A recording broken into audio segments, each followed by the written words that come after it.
Tate, final message to media. Why are you linking me this shit?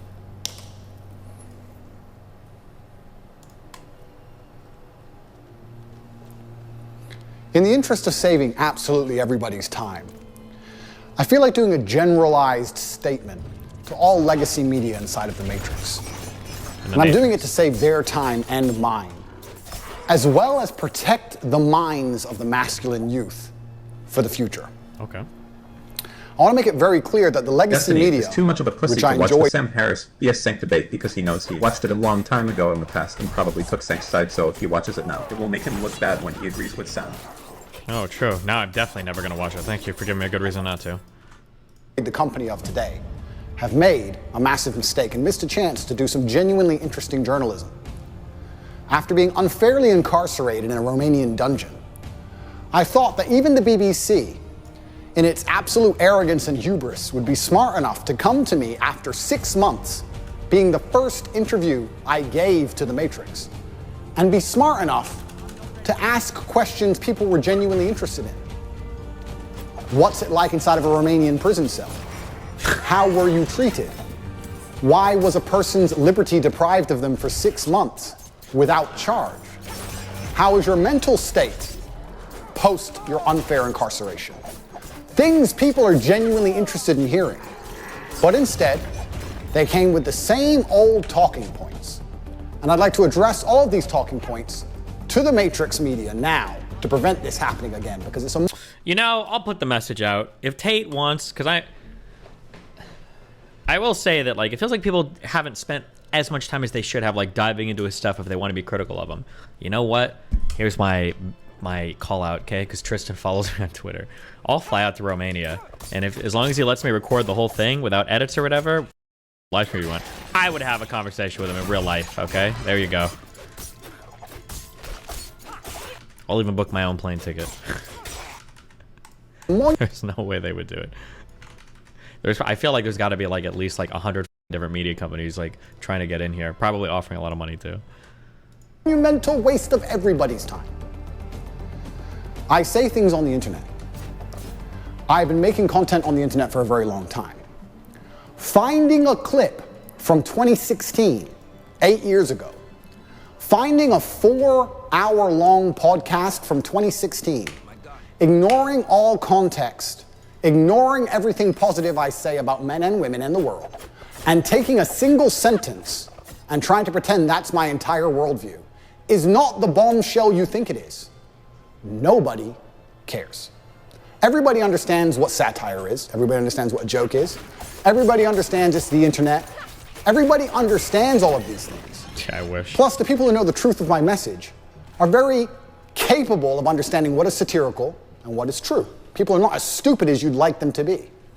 Sitting down with me and missing the chance to have a genuinely interesting interview with genuinely interesting questions that people are interested in hearing the answers to, and instead attempting this attack to get this bombshell aha moment is never going to work. Because one, I'm too smart for all of you. And two, nobody cares. Nobody cares I made a joke 8 years ago, because everybody knows I was joking. And everybody knows the truth of my message. So you're wasting absolutely everybody's time.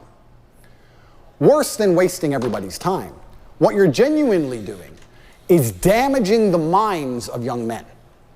And I think I have a responsibility as one of the most influential men on the planet. Wait, real quick. Does joking. And everybody knows the truth of my message. So you're wasting absolutely everybody's time. Worse than wasting everybody's time, what you're genuinely doing is damaging the minds of young men. And I think I have a responsibility as one of the most influential men on the planet to protect the minds of young men and all of the men who look up to me. Nobody, no young man below the age of 30 has any interest in what the BBC or the legacy media say. They don't care and they don't watch it, unless I appear on there. So when I sit across from a reporter who says that having a nice car makes you a misogynist, it's disingenuous. You and also the financial success correct. with a Bugatti and a cigar, but it comes with a side order of misogyny. How does having a Bugatti and a cigar come with misogyny? Because it's all mixed together in what you teach. I find that to be extremely dangerous. So, like, it's kind of sad. I mean, it's not like I've got high expectations for Andrew Tate, I guess. But like, it's kind of sad that he accuses the legacy media of like taking him out of context, which they probably do to some extent. But then he takes her out of context, right? So it's like, what, like, at the end of the day, we're all just like playing the same stupid fucking games with each other, I guess. Like, she's clearly, she's not saying that like a Bugatti makes you misogynistic. She's saying that the image of financial success that he sells, like, also seems to carry with it like a lot of misogyny.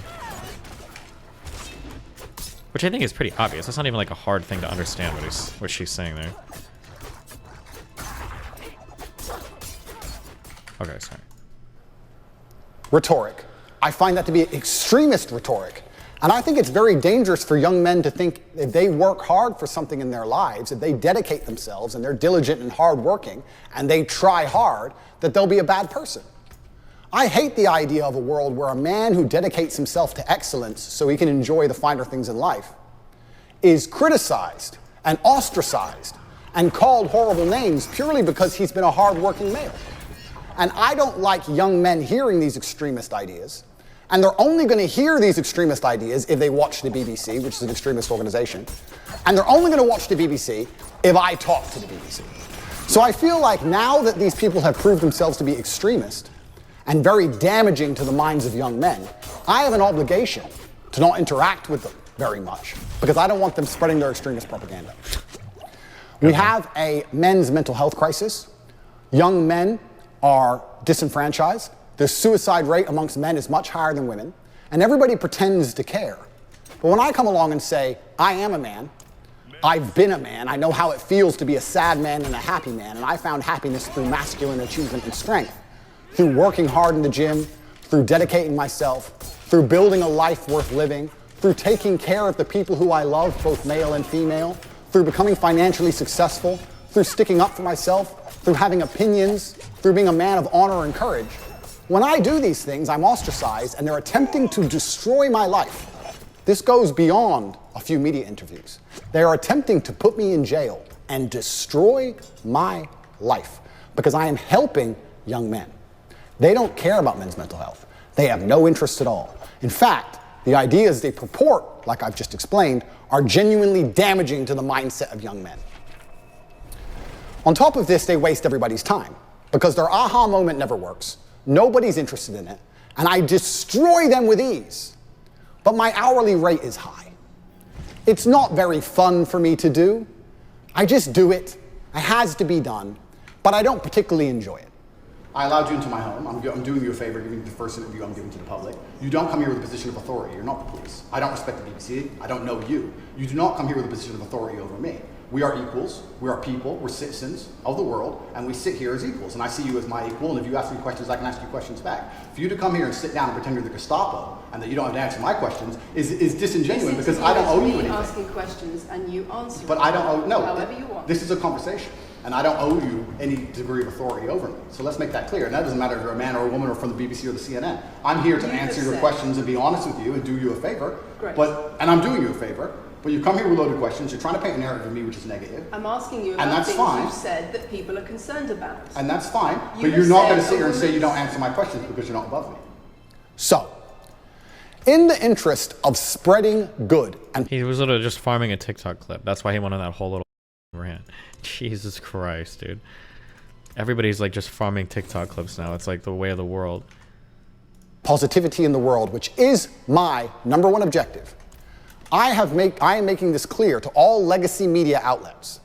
I will no longer interact with you for free. Nobody cares that you lie about me, and nobody cares what you say.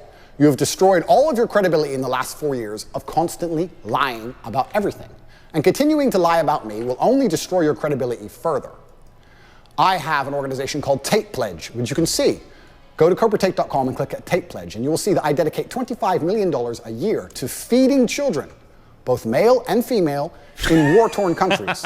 I would like to think that even the legacy media can agree that feeding children in Sudan, or Turkish children after an earthquake, or Syrian children in refugee camps is a pretty positive thing to do for the world.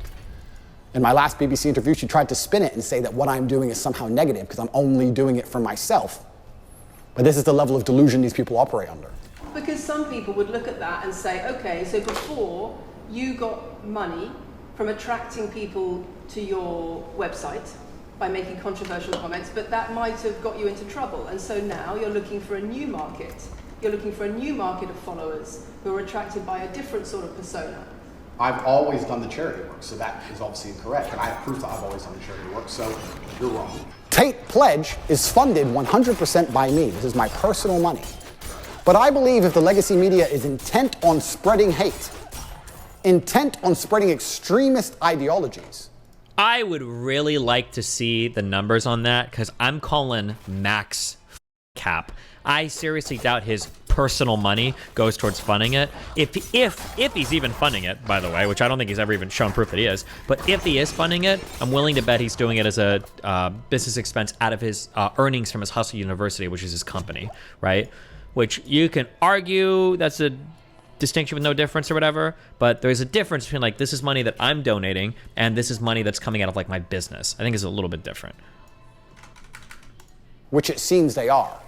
Not only the extremist ideology that men shouldn't work hard, but also a bunch of other ones which I don't need to mention because most thinking people understand what the legacy media is trying to purport on not only the population, but the young children of the world. And what they are trying to push is far more damaging than me saying you should go to the gym. Therefore, I no longer have any interest with interacting with the legacy media for free because I don't want their extremist views shown to young children without doing some good for the world. My fee from this point onwards is $50,000 and a box of chocolates. That is what it is going to cost you to speak to me. If you are from the Matrix, you will give me $50,000 in advance, which will be donated to Tate Pledge, which will be used to feed children. Like when he says that, give me $50,000 and it'll be donated to Tate Pledge, why not just set up a link where you can donate yourself and then you take the tax receipt to him and then he gives you the interview? That's why I don't believe it. I don't believe it. It could be true, but I would need to see, or it's not, I shouldn't say I don't believe it, I'd say I need to see proof to believe that. Children in war-torn countries. And you will also bring a box of chocolates to my gate, which I will ingest as I listen to your Matrix propaganda and destroy you. Because I deserve chocolates if I have to put up with you. I am an extremely successful man, and my time is valuable. And you're wasting mine, yours, and everybody else's. So if you're going to come along with your extremist ideas, I would at least sleep better at night if you were feeding some poor, innocent children somewhere in the world. But you have no interest in doing any good for the earth. You're only interested in spreading hate, unlike me who wants to do good things.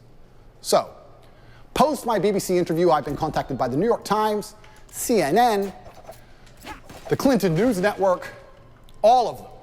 And they're all desperate to interview me because they understand the number of views it will get. I want to try now. 50K is way too low, right? Every major media company in the world should just publicly jump on this? No, it's typically, I believe, journalistically, it's a big faux pas to pay for interviews. I don't think you're really allowed to do that. I don't think any major media company will take up on it. Smaller ones like OAN or Breitbart, I don't know, like a company like that, like the New York Post or whatever, maybe would, but I don't think a mainstream media one would do that. I think it's really unethical to pay for interviews. I think it's generally not procedure, I believe. Try now. And they all want to try a different version of the same aha moment. Not understanding, because they're completely detached from reality, that it's not an aha moment and nobody cares. They're not interested, they're not smart enough to look at the board of the chessboard and say, this isn't going to work. Let's ask him questions people actually care about. They're not that smart. So if you want to waste your time and mine, that's what it's going to cost you. $50,000, I managed to procure meals at around 80 cents each, so we'll feed over 60,000 children for wasting an hour of my time, plus a box of chocolates. That is my fee from this point forward. I will still speak to non-Matrix media outlets who are interested in the truth, interested in asking interesting questions that people want to hear the answers to. I will still be available to do my own podcasts and tell the truth. But as long as legacy media retain their reputation as peddlers of extremist ideology, I no longer have any interest in promoting them and making them relevant. It's better we allow them to become irrelevant, which they are doing. Would you pay for it if you could donate directly to charity? 50K is a little rich for me. Through their own dishonest actions. I will no longer interact with any of you for free ever again. So, to the 64 journalists who have emailed me so far since the BBC interview. Do you have $50,000 in a box of chocolates? Because I'm not interested in speaking to you for any other reason. I actually think I'm being quite kind only charging 50 grand. I should charge 200 grand, but I'm a nice man. And $50,000 will still feed a lot of children. I promise any legacy media outlet that pays me the fee can have an interview. And I also promise to provide full accounting and receipts to prove that that money goes directly to charity, to feeding children in war-torn countries. But I will no longer allow the Matrix propaganda machine to infect the minds of innocent children by using my relevance to achieve interviews and get views they would never normally get to spread hateful propaganda. If you can't afford me, you're gonna have to go back to just lying about me without speaking to me. Because God knows the truth, I know the truth, most of the world knows the truth, and I genuinely believe that Allah is the best of planners, and whatever happens to me, regardless of whether I am martyred, regardless of whether they put a bullet in my brain, I know what I have done is good for the world, and the things I will do will continue to be good for the world. Get your checkbooks out, or don't email me at all, because there will be no compromise. I don't care what you try and do and say to goad me into an interview. You can lie about me all you want. It's what you do already. I'm not afraid of your lies. It's going to cost 50 grand plus a box of chocolates.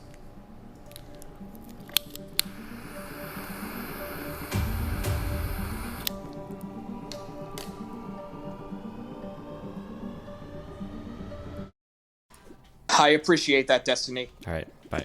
Remember to hit that like and subscribe, and don't forget the notification bell so that my videos show up right in your feed.